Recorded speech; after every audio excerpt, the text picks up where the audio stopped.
Hello everyone, it's me Derpy. So today I want to make this DPS Ganyu guide. It's a little late and I know Ganyu banner's not here anymore, but I still want to make this guide video. I'll be going over artifacts, weapons, and talents and team comps for two different builds here. The two builds are the melt build and the freeze build, and I'll talk about which one is better and which one I like personally more and which one I recommend more to you guys to build. I want to start out talking about artifacts for each team comp. For freeze comp, I'd recommend the 4-piece Blizzard set because it's really good. The 4-piece bonus will actually give you a 20% crit rate increase if the opponent's affected by cryo, and another 20% if they're frozen. That's a total of 40% crit rate. So this is really good on like Ganyu because your ascension stats is actually crit damage. So this will give you 40% crit rate for just basically having the artifact set. And this will allows freeze comp to like not build into any like crit rate because artifact set plus other stuff will actually give you a lot of crit rate. So if you don't have like this artifact farmed yet, you can go with 2-piece gladiator and then 2-piece blizzard rare for now, but I definitely recommend getting the 4-piece blizzard rare as fast as possible. So farm this if you don't have it yet. And then for a melt comp, I think you should go for a 4-piece wonders troop because this will increase your increase your normal and charge attack damage by 35%. So your charge attack will just use 30% more damage. And they also give you a little bit more elemental mastery, which is pretty good on Ganyu, so your melt does more damage. Obviously, that since this is a Wonder Troop artifact set, it's kind of hard to farm. It only drops from bosses, and if you're not AR-55, you're probably not going to be getting like 5-star drops 100% of the time. And even if you're AR-55, farming one of these artifacts is 40 resin compared to farming something like a Blizzard 1 piece would cost 20 resin. So the freeze comp is definitely easier to build compared to the melt damage. So, but also if you don't have a 4-piece armor, you can do the same thing with like the freeze comp. You can go 2-piece gladiator and 2-piece blizzard sphere if you don't have a 4-piece wonders troop yet. But just keep this in mind that blizzard sphere is much easier to farm compared to something like gladiator or even wonders troop. So I recommend going freeze comp just because artifacts are easier to farm compared to something like 4-piece wonders. Not very destined. 4-piece wonders. Here's my freeze comp if you're free to play with Diana, Xingqiu, and Sucrose. Diana's here can give us a Shattering Ice Resonance, which will give us another 15% crit rate if the opponent's frozen or affected by cryo. So plus the 40% from Blizzard, this is 55%, plus 5% just from Ganyu stats. That's already 60% crit rate, and we haven't even built any crit rate on Ganyu yet.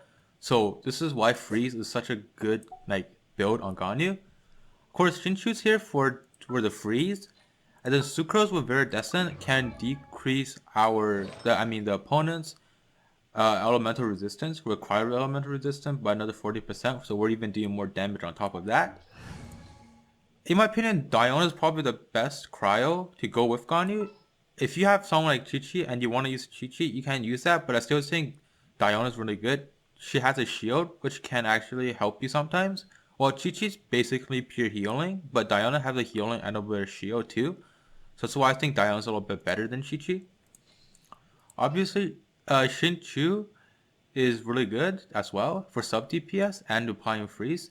There's a trick to applying freeze with him on ult, which I will show later in the tips part of this video. But if you don't have Xingqiu, you can definitely use someone like Barbara as well, but it's not as well as Xingqiu.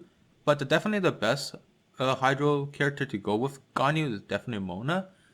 Mona can apply off-field Hydro like the best, so if you have Mona, definitely go with Mona. Child works as well, but it's kind of a waste. And lastly, Sucrose is just very good. If you have Venti, definitely use Venti, but if you don't have Venti, definitely go with Sucrose. It's another really good character. So this is what I kind of recommend if you're free to play. If you're not free to play, I'll recommend switching Xingqiu out with Mona, and then switching Sucrose out with Venti if you have them. This would be my recommended team comp if you're going for like Melt. Shilin can do a lot of off-field pyro effect with her Guba and ultimate. I don't remember what it's called. So it's pretty easier for you to get like melt off on your bloom arrow. Also, Bennett is generally is a healer here plus damage boost, and again, Sucrose is also very good. You can replace Sucrose with Venti as well. I really wouldn't recommend switching any of these characters out unless you have Venti, that you can switch Venti to this team comp. But I'll definitely go with this comp. I wouldn't really recommend any other the pyro characters. I definitely recommend this team comp over any other team comp if you're going for melt. For 5-star weapons, it really depends on which build you're going for. If you're going for freeze, Ammo's bow is better than the Skyward Harp. But if you're going for the melt comp, definitely go with Skyward Harp over the Ammo's bow. And for 4-star with free to play weapons, the two I recommend would be Prototype Crescent and then Blackcliff. Prototype Crescent generally is better than the Blackcliff unless you can get 3 stacks on the Blackcliff, which is kind of hard to do because on the last floor on floor 12 Abyss, it's like 4 enemies in total. So it's not really possible for you to get as much like stacks with it on the Blackcliff. And with this Prototype Crescent, to get this like ability to activate, you just have to hit a weak spot. And if you're using freeze, enemies won't be moving and should be pretty easy for you to hit the weak spot. And if you don't have any of these two bows because you accidentally used your blueprint on a crescent bow, I think that's what it's called. The next bow I would recommend would be something like the stringless or the battle pass bow. Battle pass bow is better than the stringless, but it's still not the best bow. Definitely try to get a Prototype Crescent or a Blackcliff if possible. For Ganyu's talents, your normal attack has 2 charges on it. You have the normal just click attack, and then you can charge it up like any other bow character to level 1, which will act just like another bow character. But if you charge to level 2, which is about a second after your first level charge, you actually fire a Frostflake arrow that deals cryo damage, and then the arrow also have a bloom dealing AoE cryo damage. And the scaling on the Frostflake arrow is insane, but on the bloom it's even more crazier. At level 9, you're scaling around 370%, which is very high scaling for like a charge attack. Your E is just like Baron Bunny. It will put a lotus on the flower and it will track enemies, and then after a while it will explode dealing AoE cryo damage. Your ultimate, again, just like Amber's, will fire down like ice spikes that does cryo damage to the enemies within the AoE. It's very broken, this ultimate, because it has a cooldown of 15 seconds and a duration of 50 seconds. So this is a very good ultimate. 70 energy cost, so it's actually 10 costs lower than shells. So this should be very easy to have it up 100% of the time if you have a little bit of energy recharge or you're killing mobs fast enough. The 2 passive talents, the first one is after firing a Frostflake arrow, the following Frostflake arrows and their bloom will have this crit rate increased by 20% for 5 seconds. Basically means after you fire your first like level 2 charged arrow shot, the following ones within 5 seconds will have its crit rate increased by 20%. So plus everything we had so far and another 20% from this, we already have around 80% crit rate and we still haven't built any crit rate on Ganyu yet. So this is why freeze comp Ganyu is really broken and why Ganyu is broken in general. Your second tab passive talent is your Celestial Shower, which is your ultimate. Will grant a 20% cryo damage bonus to active party member within the AoE. So if you're inside of your ultimate, you get 20% cryo damage. This does not increase the ultimate damage, as Mihoyo said. But just make sure you're inside the AoE to get the 20% cryo damage. Your last stat is just when you're crafting bow weapons, refund 15% of the word use. And finally, for artifact stats, for substats, if you're going freeze comp, you want crit damage, attack percent, energy recharge, and then finally crit rate. Since you're getting so much crit rate from like your artifacts and everything else, you don't really need the extra crit rate you get from substats. So focus on crit damage and attack percent possible, and if not, a little bit of energy recharge doesn't hurt as well. But if you're going for melt, you want crit rate or crit damage, and then attack percent, and then energy recharge. On melt comp, you definitely want more crit rate because you're not getting this crit rate as much, and since you're not running Shattering Ice Resistance, you're not going to get that 15% either. So on melt, you want more crit rate. That's why the harp is better than the ammo's bow, since you're getting more crit rate on the bow. For artifact main stats, the feather and the flower is locked at HP and attack. So on the sand piece, you want attack percent. On the goblet, you want cryo damage bonus. And on the helmet, you want crit damage if you're going freeze. And if you're going for melt, crit or crit damage, depending on which one you need more. So this is my Ganyu stats right now. I around 200 attack. 2000 attacks, I'm sorry, and 15% crit rate, and 200% crit damage, and 124% crit energy recharge, and around 61.6% cryo damage bonus. So since I'm going for freeze comp, as you can see here, I don't have a lot of crit rate here, but because of artifacts and everything else, this is very high actually, so you don't need to build any crit rate. But if you're going for melt comp, you definitely want the crit rate to be around 60 or around 50 or even 60%. but I wouldn't go over 60% even if you're going for melt comp, just because the passive talent here will even give you a 20% crit rate. So if you're 50, you actually get around 70% crit rate. So I wouldn't build too much crit rate, even if you're going for melt comp, 50% at least. So now I'm going to teach you guys how to use like freeze with Xingqiu if you don't have Mona.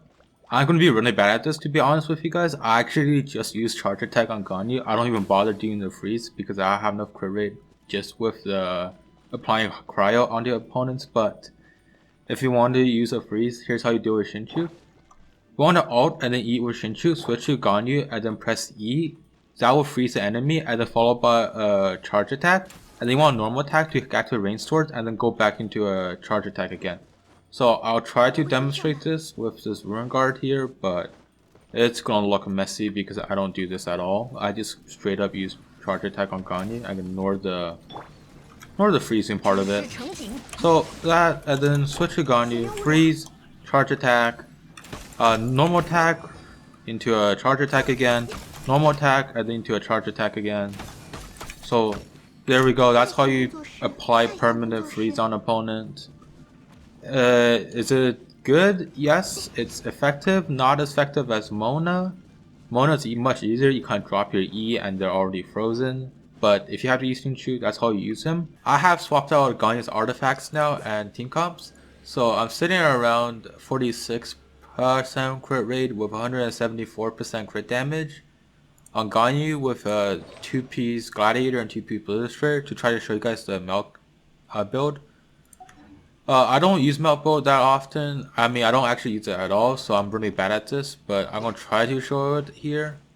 So I'm going to do it on same Ruin Guard here with the freeze comp. What you want to do is basically do the melt on your bloom, so you gotta kind of have to time it a little bit.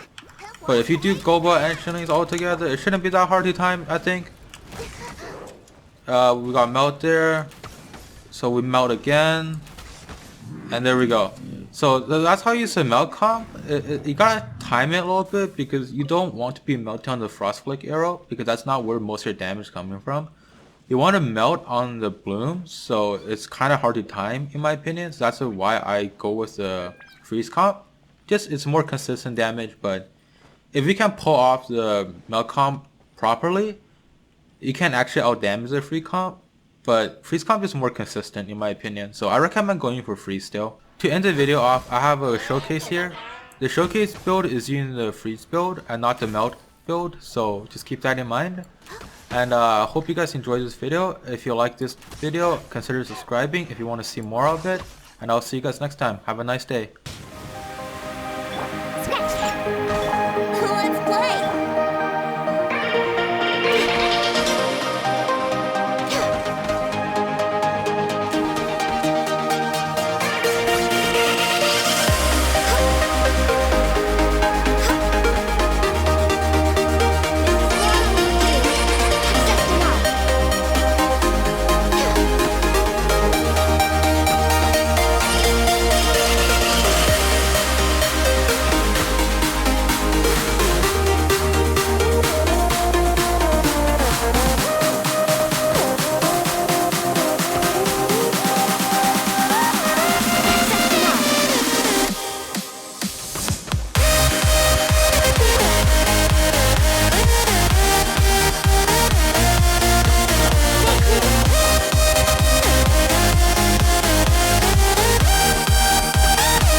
Come on, focus.